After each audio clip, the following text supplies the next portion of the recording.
عنوان الدرس: موسيقى الطبيعة. موضوع الدرس: الإملاء. أهداف الحصة: حل التدريبات الإملاء، كتابة النص الإملائي في الدفتر كتابة سليمة. نقرأ الجمل الآتية ونلاحظ علامة الترقيم.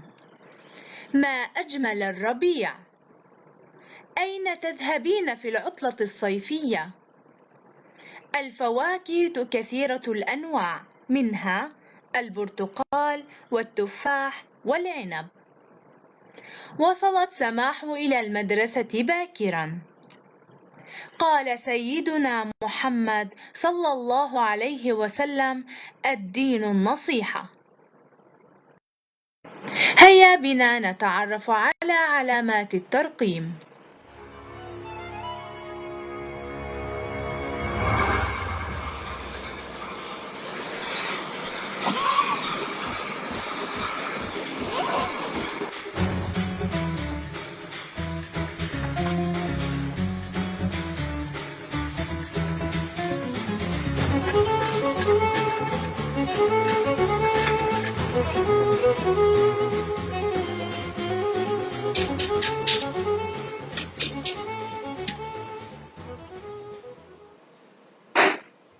في مدينة اللغة العربية عاشت عائلة تدعى بعائلة علامات الترقيم.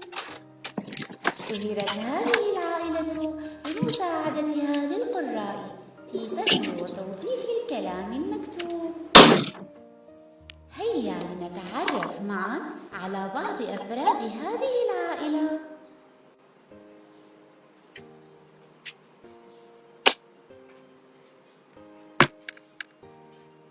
أنا النقطة، أنا الوقف التام أدل على نهاية الكلام، لذلك تراني دائما بنهاية كل جملة أو فقرة تم معناها. أنا النقطة، مكاني آخر الجملة. أنا النقطة، أنا النقطة، مكاني آخر الجملة. أنا النقطة، أنا النقطة، مكاني آخر الجملة. نام الطفل في السرير. لاحظ يا صغيري، لفظت الراء ساكنة لوجود نقطة آخر الجملة. يلعب الأطفال في الحديقة. لفظت التاء المربوطة حاء لوجود علامة الترقيم النقطة.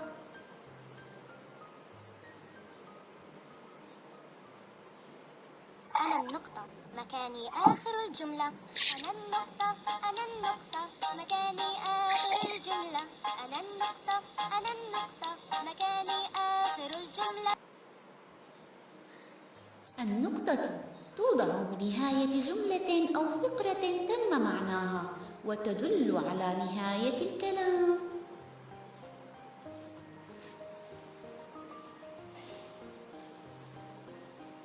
أنا الفاصلة. أحب أن أفصل بين الجمل الطويلة المتتابعة، فأستخدم كوقفة بسيطة بين الأفكار المتتالية ولتعديد الأشياء، ولكن إياك أن تضعني أول السطر ولا آخره. أنا الفاصلة، مكاني داخل الجملة. أنا الفاصلة، أنا الفاصلة، مكاني داخل الجملة. أنا الفاصلة، أنا الفاصلة، مكاني داخل الجملة. ذهب الأطفال إلى الحديقة الجميلة ذات الأشجار العالية.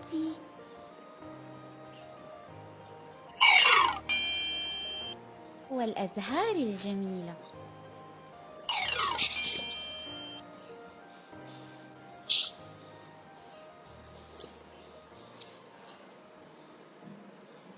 أنا الفاصلة، مكاني داخل الجملة. أنا الفاصلة، أنا الفاصلة، مكاني داخل الجملة. أنا الفاصلة، أنا الفاصلة، مكاني داخل الجملة. إذا توضع الفاصلة بنهاية الجملة فتفصل بين جملتين غالبا لم يتم معناها.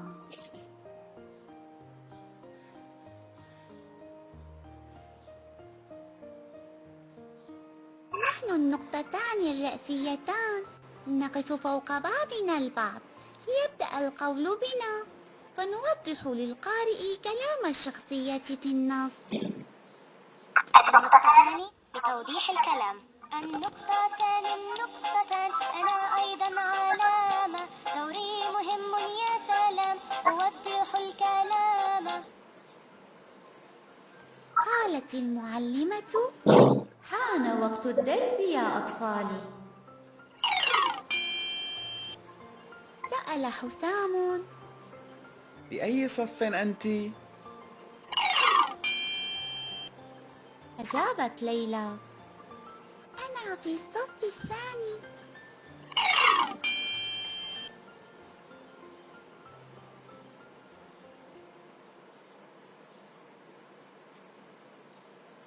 النقطتان لتوضيح الكلام.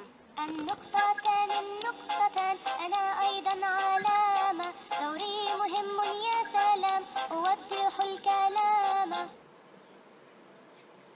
إذا النقطتان الرئيسيتان توضع بعد القول لتوضيح الكلام للقارئ.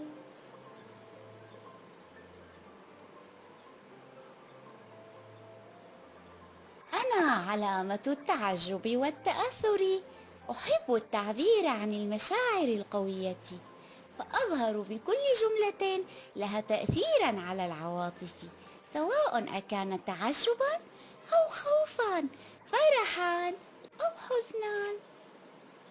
علامة التعجب والتأثر.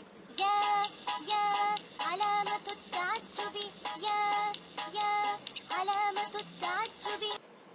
ما أطول الشارع، ما أجمل فصل الربيع.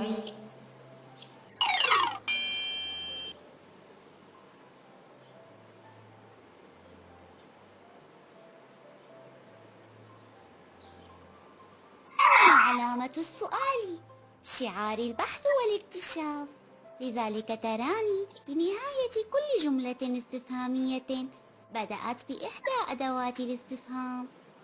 هل عندك أي سؤال؟ أنا علامة السؤال، مكاني بعد كل سؤال. أنا علامة السؤال.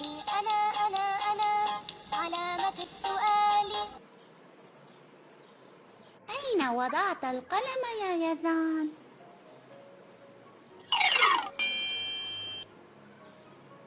لماذا أنت حزين يا ريان؟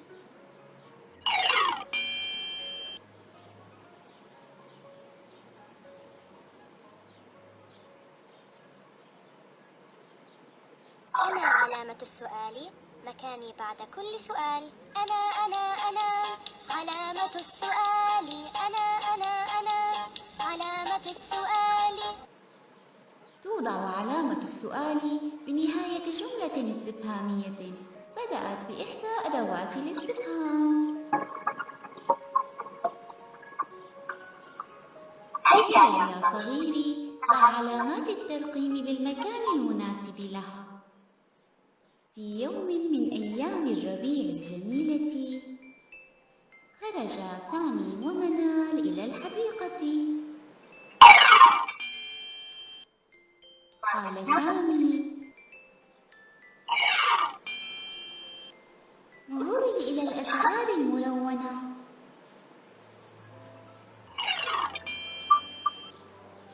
قالت منال: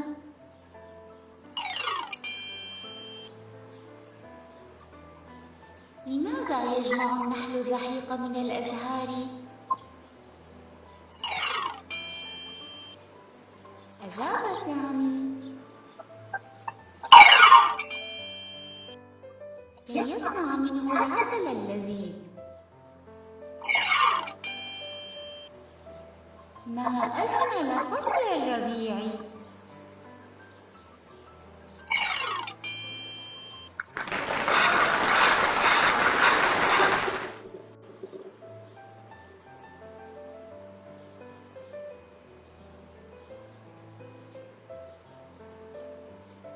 فلتكن عائلة علامات الترقيم بما تقدمه للقراء من مساعدة مثلكم الأعلى. فغاية الحياة الإنسانية خدمة الآخرين والرغبة في مساعدتهم.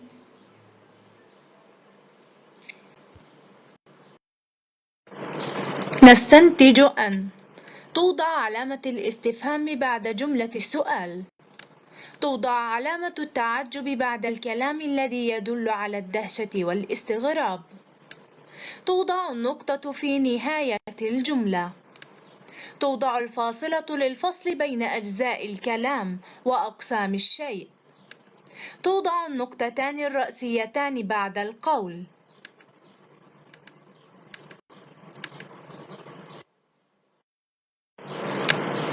نضع علامة الترقيم الآتية بين الأقواس في مكانها المناسب. 1. ما أقبح الكذب. قالت لوجين: أحب الموسيقى والغناء. 3. ما عاصمة دولة فلسطين؟ 4. شاركت وفاء في اليوم المفتوح. 5. ذهبت سماح إلى السوق واشترت هدية لزيارة صديقتها سلوى. 6. قال الحكيم: لا تؤجل عمل اليوم إلى الغد. والآن سنقوم بالإجابة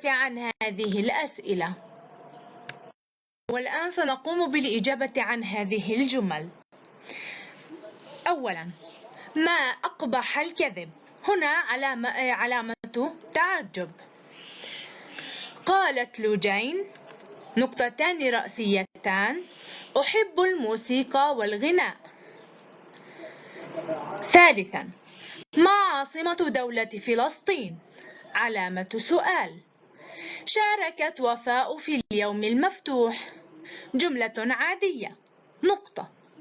5. ذهبت سماح إلى السوق.